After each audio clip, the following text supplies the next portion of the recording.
Start होता है एक धमाके से। धमाका जो ड्रैगन टीम का कैप्टन किया था। ड्रैगन टीम के ज्यादातर लोग मर चुके थे और ये एक्सप्लोजन ही उनकी आखिरी उम्मीद थी। उम्मीद की वो एक्सप्लोजन ऑस्ट्रेलिया को तबाह कर देगा, इंसानों को उस क्रिटिकल सिचुएशन से उभार लेगा। इसीलिए ड्रैगन टीम का कैप्टन एक्सप्लोजन को देख खुश हो जाता है। वो सोचने लगता है कि उसकी टीममेट्स का मरना बेकार नहीं गया, ऑस्ट्रेलिया को आखिरकार उन्होंने हरा ही दिया। पर तभी कुछ ऐसा होता है जो ड्रैगन टीम के कैप्टन ने सोचा भी नहीं था। इवॉल्व हुआ एक शैडो डीमन ड्रैगन टीम के कैप्टन के पास आता है और वो वहाँ आके हमला नहीं करता बल्कि घुटनों में आ जाता है, झुक जाता है। तब ड्रैगन टीम के कैप्टन को एहसास होता है कि ऑस्ट्रेलिया द बेहमत अभी तक मरा नहीं है। जब ब्लास्ट का धुआं हटता है ऑस्ट्रेलिया सबके सामने आता है। इस बार तो ऑस्ट्रेलिया इवॉल्व हो चुका था, अपने ककून को तोड़ के बाहर आ चुका था।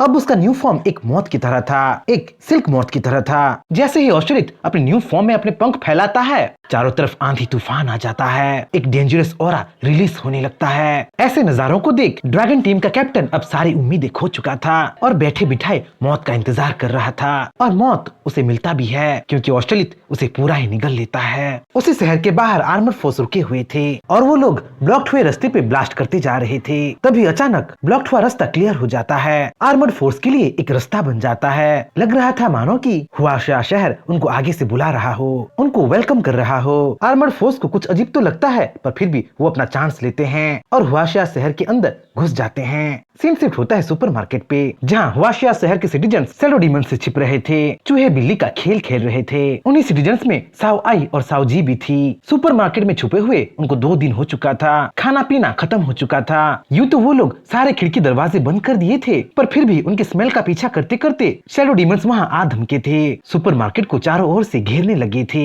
छिपे हुए सिटीजन्स लड़ नहीं सकते थे क्योंकि वो पहले से ही लड़ लड़ के थक चुके थे और वो खाना पीना ढूंढने बाहर भी नहीं जा सकते थे क्योंकि बाहर जाना मरने के समान था, मतलब ऑल टोटल उनका मरना पक्का था। तभी दीवार फोड़ के एक शैडो डीमन सुपरमार्केट के अंदर चला आता है और उसके पीछे पीछे उसके कंपेनियंस भी आ जाते हैं। साओ जी और साओ आई पांडा के साथ मिलके शैडो डीमंस के साथ लड़ने की कोशिश तो करते हैं पर शैडो डीमंस क्वांटिटी में बहुत ज्यादा थे, इसीलिए वो धीरे धीरे ओवरवेल्म होने लगते हैं। जब सब सोच लिए थे कि वो लोग मरने वाले हैं, अपने लास्ट टाइम पे आ चुके हैं, तभी एक भूकंप आता है। धरती जोर जोर से हिलने लगता है और जितने भी शैडो डीमंस सुपरमार्केट के अंदर आ रहे थे उनको एक जायंटिक एलिगेटर जैसे दिखने वाला बीस्ट एक ही निवाले में निगल लेता है और इसी के साथ मिस्टी माउंटेन की एंट्री हुआशिया शहर में हो जाता है। जब सब लोग सुपरमार्केट के बाहर जाते हैं तब वो लोग देखते हैं कि चारों तरफ से एनॉर्मस ट्री रूट्स निकलने लगे हैं जो शैडो डीमंस को कुचल रहे हैं। उसी के साथ साथ उनको मिस्टी माउंटेन के न्यूमरस बीस्ट भी दिखने लगते हैं। जियू अपने फुल फोर्स के साथ हुआशिया शहर में एंट्री मार चुका था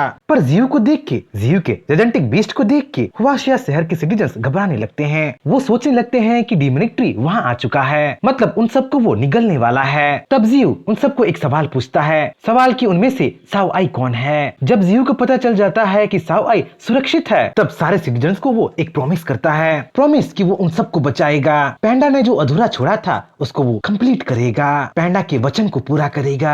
जियू तो सारे सिटीजन्स का पेट भरने के लिए खाने से भरा हुआ एक जायंट क्रेट भी दे देता है और गोरिल्ला, एंशिएंट टेम्पोरल एलिगेटर, क्यानकिन, किंगजाओ, वाइल्ड बोर, विंडवुल्फ और दूसरे कुछ बीस्ट को सिटीजन्स को प्रोटेक्ट करने के लिए वहाँ छोड़ देता है और कल तक सब कुछ ठीक हो जाएगा बोल के white tiger, tyrannosaurus rex, ninetail fox, demonic cow और दूसरे कुछ बीस्ट के साथ ऑस्ट्रेलिया से लड़ने के लिए चला जाता है। हुआशिया शहर में ऑस्ट्रेलिया जियू का आना महसूस कर चुका था क्योंकि जियू का स्पिरिचुअल ऑरा इतना पावरफुल जो था, पर ऑस्ट्रेलिया जियू से घबरा नहीं रहा था बल्कि वो तो जियू का इंतजार कर रहा था। जियू को मार के वो अपना और अपने शैडो डीमंस का पेट भरना चाहता था। जियू की स्पिरिचुअल एनर्जी से वो नहाना चाहता था और ज्यादा पावरफुल होना चाहता था। जहाँ एक तरफ ऑस्ट्रेलिया का स्पिरिचुअल पावर 13 मिलियन के आसपास था वहीं जियू का बस 9 मिलियन था। अभी के लिए तो पल्ला ऑस्ट्रेलिया की ओर ही भारी था। इंसिडेंट को ऐसे मोड़ लेते लेते न्यूज रिपोर्टर अपने कैमरामैन के साथ सब कुछ रिकॉर्ड कर रही थी, सब कुछ लाइव ब्रॉडकास्ट कर रही थी। पर जैसे ही ऑस्ट्रेलिया इवॉल्व हुआ था, अपने मौत के फॉर्म में आया था, मैग्नेटिक वेव की फ्रीक्वेंसी की वजह से सिग्नल जाम हो रखा था, मतलब लाइव ब्रॉडकास्ट बंद हो गया था।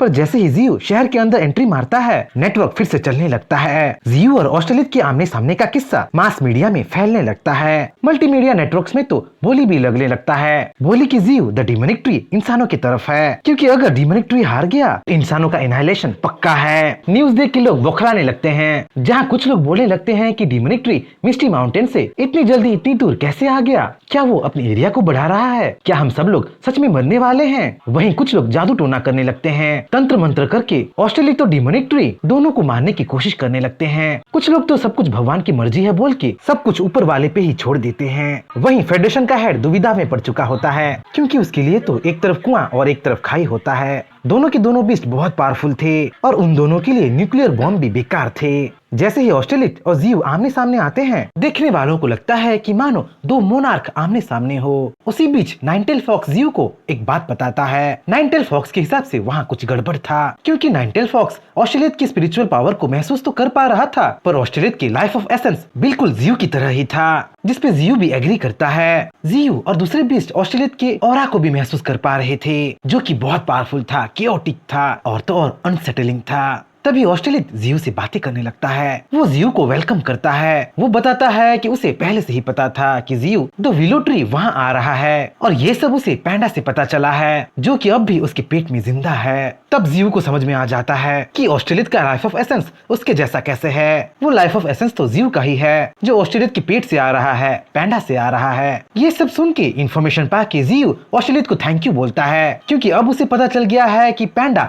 अभी तक जिंदा है। अब जियो हर मुमकिन कोशिश करेगा और किसी भी हाल में पैंडा को बचाएगा।